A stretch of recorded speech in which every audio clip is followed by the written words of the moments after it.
Hola, salam sukan, salam seruput. Kali ini saya ucapkan tahniah untuk tim nasional Harimau Malaya Malaysia ketika mampu menewaskan tim nasional The Lion di Singapura di Stadium Nasional Bukit Jalil. Bukan permasalahan kemenangan 4-1 yang saya ingin bahas, tetapi adalah bagaimana cara para pemain muda, para pemain baru, para squad yang baru saja berkumpul beberapa bulan boleh bermain di tengah padang dan benar-benar mengikuti instruksi daripada pelatih Kim Pan Gon. Itulah yang saya bilang di konten berikutnya, di konten sebelumnya, ketika para pemain benar-benar mendengarkan instruksi dari juru latih dan mempraktikannya di tengah padang, maka terjadilah teamwork dan permainan yang rapi, permainan yang konsisten, permainan yang benar-benar yang bisa dikatakan total football. Karena timnas Malaysia kali ini tampil tanpa harus mengandalkan pemain-pemain GDT yang mungkin secara pribadi atau para pemain langganan itu beralasan dengan untuk tidak memperkuat tim, apapun alasannya, entah dengan kecederaan atau dengan liburan atau dengan apapun itu. Tetapi para pemain baru yang benar-benar baru bergabung beberapa bulan saja mampu membentuk tim, mampu membentuk chemistry dengan permainan yang begitu efektif, sangat efektif. Karena 4 gol yang disarankan oleh tim nasional Malaysia bukan suatu keberuntungan. 4 gol tersebut adalah buah dari kerjasama yang baik, buah dari determinasi yang kokoh, dan juga buah dari kesabaran dalam bermain. Cara mereka membangun build up, cara mereka melakukan counter attack benar-benar menewaskan dan merepotkan tim nasional Singapura. Yang padahal mereka jika seri saja, draw saja, mereka memastikan diri untuk lolos. Tetapi jikalau tim nasional Singapura bermindset hanya untuk bermain imbang, apalagi bermain di Stadium Keramat Bukit Jalil, ini adalah suatu yang sangat berisiko. Dan ternyata benar, apa yang telah berlaku terjadilah di Stadium Nasional Bukit Jalil Kuala Lumpur. Ini benar-benar suatu hal yang sangat amazed buat saya, karena permainannya ini seperti pemain-pemain yang profesional yang berada di Eropa atau Amerika Latin. Karena memang tim nasional Malaysia kali ini diperkuat oleh para pemain baru dan pemain kacukan atau pemain naturalisasi. Dan itu kombinasi, baik pemain lokal, pemain kacukan, pemain naturalisasi. Mereka sangat padu di tengah padang mengikuti arahan dari Kim Pan Gon. Dan hasilnya mereka mampu menekuk tim nasional Singapura yang memiliki asa lebih besar sebelumnya untuk lolos. Justru Malaysia benar-benar tidak menyerah dan berhasil membayar lunas kekecewaan ketika dikalahkan oleh Vietnam 0-3. Dan di pertandingan lain, Vietnam memastikan juara grup dengan skor yang begitu meyakinkan juga, yaitu 3-0 melawan Myanmar, hasil dari gol-gol pemain mereka, dan salah satunya ada juga bunuh diri dari pemain Myanmar. Tetapi yang paling menghibur dari grup B ini adalah pertandingan antara Malaysia dan Singapura. Saya sudah bahas di konten sebelumnya bahwa tim nasional Singapura ini adalah tim yang selalu merepotkan lawan-lawan mereka. Tetapi itu tidak berlaku di Stadium Keramat Nasional Bukit Jalil. Kalau boleh dikatakan, menurut saya Stadium Nasional Bukit Jalil ini lebih keramat ketimbang Stadium Nasional Gelora Bung Karno Senayan. Karena beberapa tim tamu ketika bermain di Gelora Bung Karno, ya tim nasional Indonesia belum tentu bisa menang juga. Ya, walaupun ya persentase menangnya jauh lebih besar, tetapi begitu ketemu tim-tim kuat seperti Thailand, Malaysia atau Vietnam, biasanya tim nasional Indonesia ini mulai panik di depan pendukungnya sendiri dan akhirnya bermain merasa terkena under pressure padahal di depan pendukungnya sendiri karena tuntutan untuk menang tadi. Sementara tim nasional Malaysia begitu dikasih kesempatan bermain di Bukit Jalil, mereka memainkan bola dengan tenang, mereka mau bermain dengan layaknya football. Ya, bagaimana cara mereka bermain ini benar-benar efektif. Jadi tidak hanya menguasai pertandingan, tidak hanya menguasai ball possession, tetapi yang paling penting adalah bermain efektif dan bagaimana menghasilkan gol. Kalau kita lihat gol-gol dari tim nasional Malaysia ini bukan suatu keberuntungan, bukan gol yang jatuh dari langit, tapi dari buah kerjasama, yang mana assist dari Safawi Rashid di gol pertama berhasil diumpan cross antar lintang dan disambut oleh tandukan heading daripada Darren Lock. Ya, pemain kacukan ini benar-benar sangat berbahaya di kotak penalti. Ini akan menjadi alarm untuk para pertahanan tim nasional Thailand yang telah menunggu di semifinal. Apalagi mereka harus bertandang lebih dulu ke Stadium Keramat Nasional Bukit Jalil Kuala Lumpur, Malaysia ini. Ya, kemudian gol yang kedua dan gol yang ketiga itu hasil daripada brace. Gol yang benar-benar tidak kalah luar biasa, sangat cantik. Gol daripada Stuart Wilkin. Saya tidak melebih-lebihkan tim nasional Malaysia, tetapi ketika saya melihat pertandingan tadi, benar-benar terhibur saya. Karena cara mereka bermain itu selain rapih, enak dilihat, dan efektif. Gol dari Stuart Wilkin juga itu bukan jatuh dari langit. Dia berusaha untuk menguasai lini tengah dan berhasil men-shooting bola dengan kicking power yang sangat keras dan tidak mampu dibendung oleh Hasan Sudi, salah satu kiper terbaik di Piala AFF 2020 kemarin. Ya, tidak berdaya ketika harus menghadapi kicking power yang keras, shoot power yang keras dari Stuart Wilkin. Luar biasa pemain Sabah ini, ya, pemain keturunan Malaysia dan England ini benar-benar menjawab tantangan dari Kim Pan-gun untuk berada di lini tengah. Dan kemudian gol di menit 53, gol ketiga dari Stuart Wilkin.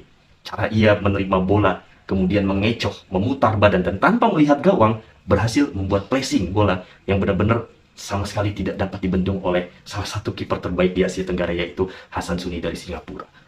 Ketika unggul 3-0, tim nasional Malaysia sempat hampir tertidur karena merasa sudah di atas angin. Ternyata Singapura masih berbahaya. Satu gol berhasil diciptakan dari, yang tidak kalah kerennya juga, gol dari Singapura ini hasil kerjasama yang cukup baik ya.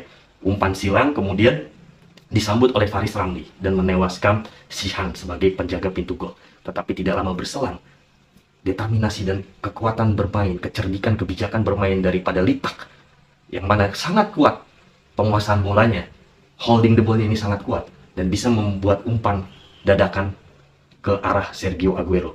Dan benar-benar ala gol Argentina sekali. Ini pemain benar-benar berasa Latinnya. Ketika dia mencetak gol, itu bola di pressing ke kanan, membuat mati gaya, mati langkah daripada Hasan Suni.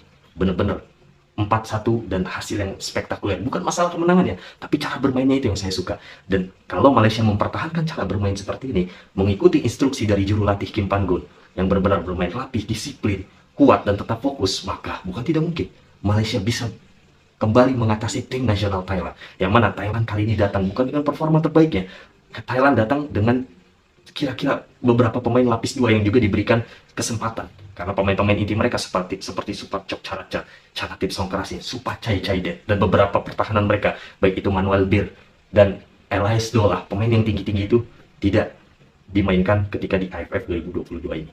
Ya, tentu melihat rekor pertemuan antara Thailand dan Malaysia yang lebih banyak dimenangkan Malaysia, justru ini akan membuat was-was tim nasional Thailand. Walaupun mereka memang sudah cukup merasakan 6 gelarnya di Piala AFF, mungkin mereka tetap berambisi pada turnamen kali ini karena adanya Madam Pang ya, sang pengucur dana yang bersedia memberikan bonus berapapun asal tim nasional Thailand dapat menang dan dapat menjuari turnamen ini. Jangankan untuk menguasai piala untuk ke-7 kalinya, jangankan menang di final nanti, masuk semifinal aja tim nasional Thailand telah dijanjikan hadiah. Tentunya mereka akan bermain dengan serius kalau sudah dijanjikan hadiah yang luar biasa dari Madam Pang ini. Tentu kedua tim tidak ingin kehilangan kesempatannya lagi. Kalau boleh dibilang, jangan sampai tim nasional Malaysia bernasib sama dengan Singapura ketika diberi kesempatan bermain di kandang tetapi tidak benar-benar memanfaatkan dengan baik. Jangan seperti tim nasional Indonesia ketika kemarin bermain di kandang gagal mengalahkan Thailand. Ya, karena mengingat rekor pertemuan Malaysia dan Thailand, Malaysia lebih beruntung selalu menang melawan Thailand. Di kualifikasi Piala Dunia kemarin aja, 2 kali tim nasional Malaysia dapat mengatasi Thailand. Tetapi tentu jika melihat rekor ini, Thailand akan berusaha memperbaiki rekor mereka, dan tentunya dengan iming-iming hadiah dari Madam Pang, mereka tidak ingin melewatkan pertandingan semifinal ini. Ya, akan menarik pertandingan semifinal nanti. Boleh dibilang tahniah untuk tim nasional Malaysia, selamat, dan mohon maaf untuk Singapura, selamat tinggal dari Piala AFF 2022, dan selamat datang Malaysia di semifinal Piala AFF 2022. Dan saya berharap tim nasional Malaysia dapat mengatasi dominasi Thailand dan beranjak ke final. Yang mana di final terakhir, jikalau tim nasional Malaysia berhasil lolos mengatasi Thailand, di final terakhir nanti tim nasional Malaysia akan bermain kandang di Nasional Bukit Jalil, itu di second leg. Artinya pengangkatan piala itu akan terjadi di Bukit Jalil jikalau tim nasional Malaysia berhasil lolos ke partai final. Dan saya berharap tim nasional Malaysia ini bisa bertemu dengan tim nasional Indonesia. Walaupun memang agak berat buat kami menghadapi tim nasional Thailand, menghadapi tim nasional Vietnam yang baru saja keluar sebagai juara grup, yang mana harus bermain lebih dulu di Gelora Bung Karno, dan itu harus benar-benar dimanfaatkan oleh tim nasional Indonesia. Jangan mengulang kesalahan yang sudah-sudah seperti melawan Thailand dan Filipina. Semoga tim nasional Indonesia dapat menekuk dominasi daripada Vietnam ini dan bertemu Malaysia di final. Itu harapan kami semua. Tetapi bola itu bunda, apapun yang berlaku kami akan terima, dan yang terpenting adalah entertainment football yang begitu memukau seperti yang ditujukan oleh tim nasional Malaysia. Performance tim nasional Malaysia kali ini benar-benar menjanjikan, dan boleh dikatakan ini adalah ancaman bagi pemain-pemain GDT atau pemain-pemain langganan tim nasional Malaysia yang justru memberi kesempatan pos mereka untuk ditempati oleh orang lain. Artinya tim nasional Malaysia ini benar-benar tidak kehilangan potensi. Tidak harus mengandalkan mana-mana pemain dari GDT, mana-mana langganan tim. Tidak ada jaminan bahwa langganan timnas bisa masuk lagi ke tim nasional. Karena pemain yang baru kali ini, wajah-wajah baru kali ini terlihat memiliki semangat, dan bukan tidak mungkin mereka dapat bersaing atau bahkan lebih baik daripada pemain-pemain lama. Ya, sungguh luar biasa potensi yang ada di tim nasional Malaysia ini. Mereka bisa, Kim Anggun ini bisa mendapatkan banyak opsi. Ketika kehilangan pemain JDT, ada pemain lainnya, pemain Sabah, pemain Pahang, pemain-pemain Kacukan, pemain-pemain naturalisasi, banyak opsi, tanpa harus benar-benar mengandalkan para langganan pemain-pemain tim nasional dari Malaysia ini yang mayoritas dari JDT.